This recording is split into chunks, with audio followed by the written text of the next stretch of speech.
Hello সবাইকে, তিথিস ওয়ার্ল্ডে তোমাদের সবাইকে স্বাগত।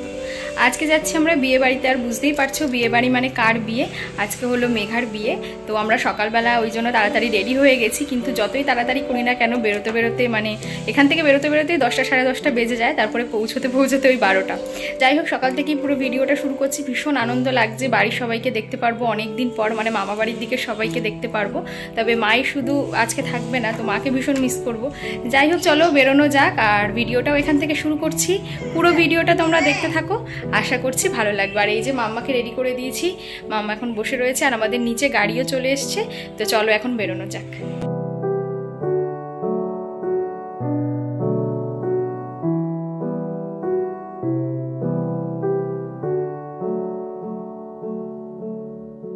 এই জাস্ট বাড়ি থেকে বেরোলাম। কেন জানি না মাথাটা আজকে খুব ঘোরাচ্ছে, ওই জন্য এই যে জোয়ান নিয়ে নিয়েছি, একটু খেতে খেতে যাবো।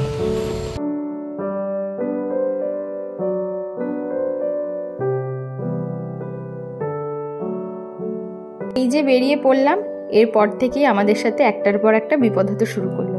তো তোমরা পুরো ভিডিওটা দেখতে থাকো, তাহলেই জানতে পারবে যে আজকে আমাদের সাথে কি কি হয়েছিল। আর যেতে যেতে তো দেখতেই পাচ্ছ চারিদিকটা অন্ধকার করে, এক দু ফোঁটা বৃষ্টিও পড়ছে। আর যত আমরা এগোচ্ছি তত দেখছি যে দূরের থেকে ঘন কালো মেঘ হয়ে আসছে। ইতিমধ্যেই আমরা একটা জায়গায় দাঁড়িয়ে পড়ি, দুদিকেই একটু মাঠ ছিল, মাঝখানে সব পরপর গাড়ি দাঁড়িয়ে গিয়েছিল। আর তখন বেশ জোরে ঝড় শুরু হয়েছে, তার সাথে বৃষ্টি, এবং বাইরেটা দেখলে বুঝতেই পারছো মনে হচ্ছে সন্ধে 6টা হয়ে গেছে। তো এই অবস্থায় আমরা গাড়ির মধ্যেই বসে রয়েছি আধ ঘন্টা। তার কারণ হলো প্রচণ্ড ঝড়ে আমাদের কয়েকটা গাড়ির সামনেই একটা গাছ ভেঙে পড়েছে। তো সেই গাছ কেটে সরিয়ে রাস্তা পরিষ্কার করে তারপরেই আমরা যেতে পারবো। তাই আধ ঘন্টা আমরা এইভাবেই গাড়িতে বসা, আর বাইরের পরিস্থিতিটা ঠিক এরকম ছিল।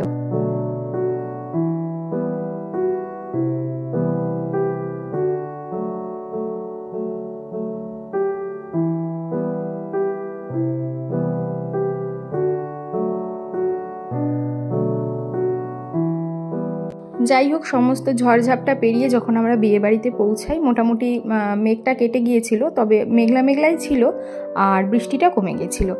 যাই হোক, পৌঁছে তো দেখলাম দিদা, মাসি, মামা, মামি সবাই তো আগের দিনই ওরা চলে এসেছিল। মামা আজকে সকালে এসছে। তারপরে গেলাম দিদিদের বাড়িতে।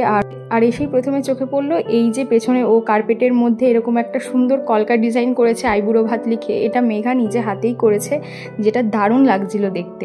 তো সেই সমস্ত আইবুড়ো ভাতের যা যা রিচুয়ালস ছিল সেগুলো তো সকালেই হয়ে গেছে। তো আমরা তখন এসে পৌঁছোইনি। আসার পরে ওর জন্য আমরা যে গিফটটা এনেছিলাম, মানে ডিনার সেট ওর নতুন সংসারের জন্য, সেইটা ওকে দিয়ে আসলাম। তারপরে আমরা সকালের খাওয়া দাওয়া করলাম। এখন 12টা বাজে, যদিও এখন সকালের খাওয়ার টাইম নয়, তবে এত ঝড় বৃষ্টি হয়েছে যে রান্নাবান্না সবটাই দেরি হয়েছে। ওদের জল ভরতে যাওয়া, গায়ে হলুদ, আরও যা যা নিয়মকানুন থাকে সবটাই পিছিয়ে গেছে। তো আমরা আসার পরে এদিকে দেখো আবার একটু একটু মেঘ হয়ে এসছে, বৃষ্টিও পড়ছিল 2-1 ফোঁটা। এদিকে এখন ওর গায়ে হলুদের জন্য হলুদ কোটা হচ্ছে, ওর গায়ে হলুদ দেওয়া হবে।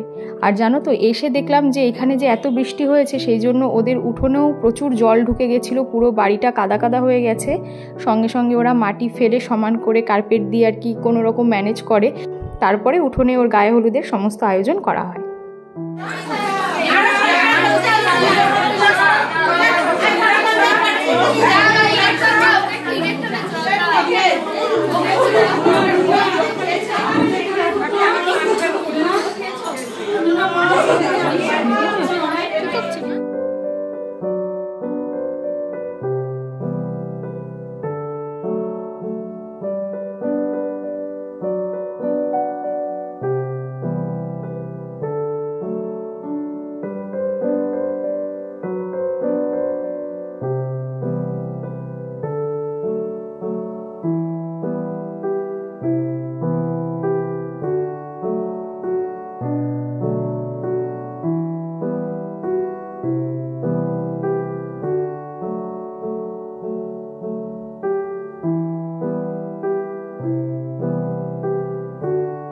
এদিকে তো গায়ে হলুদের পর্ব চলছে, আর এর মধ্যে আমার সাথে আরও একটা বিপদ ঘটে গেছে। বিপদ বলবো না, একটা বড়সড় ভুল, যেটার জন্য দায়ী একমাত্র আমিই ছিলাম।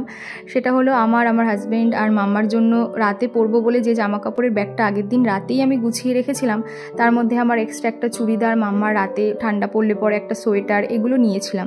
সেই ব্যাগটা আর আরও একটা এক্সট্রা ব্যাগ করেছিলাম, যেটার মধ্যে মানে আমার সঙ্গে সবসময় যে ব্যাগটা থাকতো, জলের বোতল, মাম্মার খাওয়ার দাওয়ার, তার সাথে এক্সট্রা কিছু জামা প্যান্ট, আর তার সাথে আমার রাতে সাজগোজের জন্য কয়েকটা জুয়েলারি, টুকটাক জিনিস, এগুলো নিয়েছিলাম। তো সেইটা আমার সঙ্গেই ছিল, কিন্তু রাতে পরার জন্য যে জামা কাপড়ের ব্যাগটা ছিল আলাদা করে যেটা গোছানো ছিল, সেই ব্যাগটাই বাড়ির থেকে আনিনি। গাড়ি থেকে নেমে যখন সব ব্যাগগুলো দাদুদের ঘরে রাখছিলাম, সেখান থেকে মাম্মার সোয়েটারটা বের করব বলে খুঁজতে খুঁজতে কোথাও পেলাম না। তখনই মনে পড়লো যে ব্যাগটা বাড়িতেই আমরা ফেলে এসেছি। আসলে যখন বেরিয়েছি তখন অনেকগুলো ব্যাগ হয়েছিল, মাদের জামা কাপড়ের ব্যাগ, দিদাদের, এগুলো সব ঠিকঠাকই ছিল, শুধু ওই ব্যাগটাই ফেলে এসেছিলাম। যখন গাড়ি থেকে নেমে এটা দেখলাম তখন তো মাথায় আকাশ ভেঙে পড়েছে যে এইবার কি করে ম্যানেজ করব রাত্রিবেলাটা। কারণ যেই জামা কাপড়গুলো আমরা পরে গিয়েছিলাম আমি আমার হাজব্যান্ড, সেইটাই শুধু ছিল, আর মাম্মা যেটা পরা ছিল সেটা ছাড়া আমার সাইড ব্যাগে মাম্মার জন্য আরও 2-3টে জামা, ভাগ্যিস সেটা ছিল এক্সট্রা। সেই মুহূর্তে আর কিচ্ছু ভাবতে পারছিলাম না। একটা অপশান ছিল যে বাজার থেকে গিয়ে ওর একটা পাঞ্জাবি আর মাম্মার একটা সোয়েটার নিয়ে নেব। আর যেই মুহূর্তে রুনাদি এটা শোনে, মানে যার মেয়ের বিয়ে ছিল, সেই দিদি যখনই শোনে তখনই বলেছিল যে তুই চিন্তা করিস না, আমার ঘর থেকে তোর যেই শাড়িটা পছন্দ তুই আমার থেকেই শাড়ি নিয়ে পরিস, কোনো অসুবিধা নেই। আর আমি যে ব্লাউজটা পরে গেছিলাম সবুজ রঙের, এই একটা ব্লাউজই ছিল, তো এটার সাথে ম্যাচ করে আমি একটা শাড়ি দিদির থেকে নিয়েছিলাম, যেটা রাতে আমি পরেছি। আর বাকি ছিল শুধু ওর একটা পাঞ্জাবি আর সোয়েটারটা। তো সেই সময় যেহেতু বাজারও ঝড় বৃষ্টির জন্য বন্ধ ছিল, দোকানপাট সেরকম খোলা ছিল না, তো আমার মাথায় আর কিছু আসছিল না, কারণ বাড়িতে তো মা আর বাবাও ছিল না, ওরা ভেলোরে রয়েছে। তো হট করে দেখলাম যে ঘড়িতে বাজে প্রায় 2টো তখন। তো সেই মুহূর্তে দোকানে ফোন করলাম, আমাদের দোকানে, যেখানে দীপঙ্করদার দোকান সামলাচ্ছিল, বাবা তো ছিল না। তো ওকে ফোন করে বললাম তুই 5টা মিনিট দাঁড়িয়ে যা, এক্ষুনি ও যাচ্ছে, একটা পাঞ্জাবি আর মামার একটা সোয়েটার তুই দেখে ওকে দিয়ে দিস। তো সেই মুহূর্তে আর কি কোনো রকম ওই বৃষ্টি ঝড়ের মধ্যে হাজব্যান্ড মামাকে নিয়ে চলে গিয়েছিল আমাদের দোকানে। তো ও সঙ্গে সঙ্গে মানে প্রায় দোকানও বন্ধই করে দিয়েছিল অর্ধেক বৃষ্টির জন্য। তো কোনো রকম তাড়াহুড়ো করে হাতের সামনে ও যেই পাঞ্জাবিটা পেয়েছে আর মাম্মার জন্য একটা সোয়েটার সেটাও নিয়েছে। তো এইগুলো নিয়ে কোনো রকম ও মানে বাড়ি ফেরে। তো এইরকম একটা পরিস্থিতি আমাদের লাইফে, মানে আমার লাইফে তো জীবনে কোনো দিন হয়নি। এত বড় ভুল আমি করেছি, আর সেটাও এত ক্লোজ একজনের বিয়েতে, যেটাতে আমি অনেক আশা করেছিলাম এবং নিজের বিয়ের বেনারসিটা পরবো বলে সবটা মানে পরিপাটি করে গুছিয়ে রেখেছি ব্যাগে, আর শেষ রক্ষা সেটার আর হলো না। তো স্বাভাবিকভাবেই মনটা প্রচণ্ড খারাপ ছিল।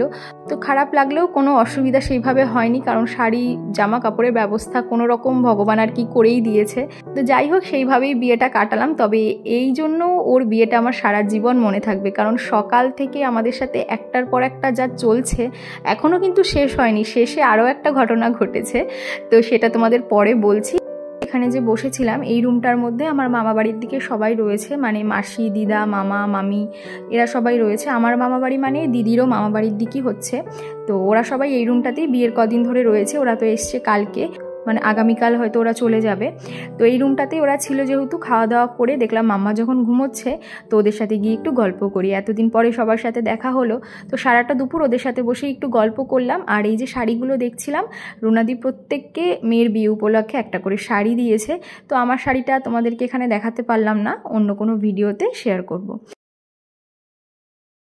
তখন দিদাদের সাথে বসে গল্প করলাম। এখন সন্ধ্যা সন্ধ্যা হচ্ছে, যাচ্ছি বাড়িতে, মেয়েকেও রেডি করব, খাইয়ে আমিও রেডি হব।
আজকের যেহেতু গোধূলি লগ্নে বিয়ে ছিল, তাড়াতাড়ি বিয়ে মিটে গিয়েছিল। তো কিন্তু আমাদের একটু দেরি করলে চলবে না, কারণ বাড়িও ফিরতে হবে। ওয়েদারটাও প্রচণ্ড খারাপ ছিল, বাইরে প্রচণ্ড ঠান্ডা ছিল। যদিও রাতের দিকে আবারও বৃষ্টি হওয়ার কথা ছিল, সেইটা ঠাকুর করে আর হয়নি। আর এদিকে মামাবাড়ির দিকে আরও যে আত্মীয় স্বজন, সেই সব মাসি দিদা ওরাও আসছিল, ওদের সাথে অনেকদিন পর দেখা হচ্ছিল, সবার সাথে একটু কথা বলছিলাম। এরপরে যাব খেতে। তার আগে মাম্মাকে ঘরেই খাইয়ে দিয়েছিলাম আজকে, তারপরে আমরা খেতে বসলাম। কিন্তু খাওয়ার সময়টা আমাদের আরও বেশি টেনশন হচ্ছিল, যার জন্য আমরা ঠিকভাবে খেতেও পারিনি দুজন। মানে আমরা যে গাড়িতে আসি সেই ড্রাইভারের আমাদের সকালে নামানোর পর থেকেই হঠাৎ করে জ্বর আসে।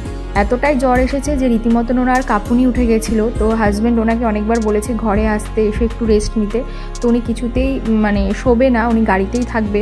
তো ওনার জন্য জ্বরের ওষুধ, একটা কম্বল, এই সমস্ত কিছু হাজব্যান্ড গিয়ে গাড়িতেই দিয়ে এসেছিলো। তো উনি গাড়িতেই শুয়েছিল ওষুধ খেয়ে, আর সেইভাবে কিছু খায়ও নি। এত পরিমাণ জ্বর এসেছিলো, আর এতটা রাতে এই দুর্যোগে বাড়ি ফিরবো কী করে ওনার এই অবস্থায়, কী করে উনি গাড়ি চালাবে এই 30 কিলোমিটার রাস্তা প্রায়, সেই চিন্তা করতে করতে আমাদের মানে গলা থেকে আর ভাত নামছে না, এরকম একটা ব্যাপার হয়ে গেছিলো। আর এই যে পুরো রাস্তাটা উনি আমাদের চালিয়ে নিয়ে এসছে, আমরা তো ঠাকুরের নাম নিতে নিতে এসছি, কিন্তু আমাদের নামিয়ে দেওয়ার পর উনি রীতিমতন সিটে ওনার মাথাটা ফেলে দিয়েছিল, এতটা ওনার শরীরটা খারাপ করছিল। তবে আমাদের বাড়ি থেকে আরও কিছুটা ওনার বাড়ি যেহেতু ছিল, সেটাও প্রচণ্ড টেনশন হচ্ছিল যে উনি ঠিক মতন বাড়ি পৌঁছাতে পারবে কি না। তো ওনাকে বলেছিলাম পৌঁছে একটা ফোন করে দিতে। তো উনি যাওয়ার পরে ওনার ওয়াইফ আমাদেরকে ফোন করে জানায় যে ঠিকঠাক পৌঁছে গেছে। তো এরকম একটা দিন আমরা আজকে কাটিয়েছি, যা সারা জীবন মনে থাকবে। এবং মেঘার বিয়েটাও আমার সারা জীবন মনে থাকবে। সকাল থেকে যেইভাবে একটার পর একটা বাধা আসছিল, এতে বোঝাই যাচ্ছিল আজকের দিনটা আমাদের জন্য হয়তো ছিলই না। হাজার খারাপের মধ্যেও আমরা আনন্দও করেছি, এমন নয় যে শুধুই খারাপভাবে দিনটা গেছে। আর এই প্রাকৃতিক দুর্যোগে যে বিয়েটা ভালোভাবে মিটেছে, এইটাই সব থেকে বড় কথা। এরকম তো আমাদের জীবনে অনেক ঘটনাই ঘটে থাকে, তবে শেষ ভালো যার সব ভালো তার। শেষটা যে ভালোভাবে হয়েছে এই যথেষ্ট। আর এদিকে দেখো কথা বলতে বলতে এদিকে আমার খাওয়াও হয়ে গেছিলো এই সময়টা। আর মামা আমাকে এসে একটা পান দিয়েছিল, যদিও পান আমি খাই না, তবে আমি গাড়িতে উঠে যাব দেখে ও আমার জন্য একটা পান নিয়ে এসেছিলো আর গাড়ি অবধি এগিয়ে দিচ্ছিল। তো এই সময়টা আমি দিদির শাড়িটা ছেড়ে ওকে ভাঁজ করে দিয়ে আসি। আর আমি সকালে যেটা পরে এসেছিলাম সেটা কোনো রকম গায়ে পেঁচিয়ে এখন দৌড়ে গাড়ির দিকে যাচ্ছিলাম, খুব তাড়াহুড়োতে ছিলাম আর কি। তো এই ছিল আজকের ব্লগটা। মেঘার বিয়েটা আমরা এইভাবেই কাটালাম, তোমাদের সাথে পুরো সারাদিনের গল্পটা শেয়ার করলাম। কেমন লাগলো জানিও, যদি ভালো লেগে থাকে অবশ্যই একটা লাইক করো। আর আমার চ্যানেলের ভিডিওগুলো যদি তোমাদের পছন্দ হয় আমার চ্যানেলটাকেও সাবস্ক্রাইব করো। তাহলে চলো আজকের মতন টাটা, আবার পরের ভিডিওতে দেখা হবে। সবাই ভালো থেকো, সুস্থ থেকো। Thank you.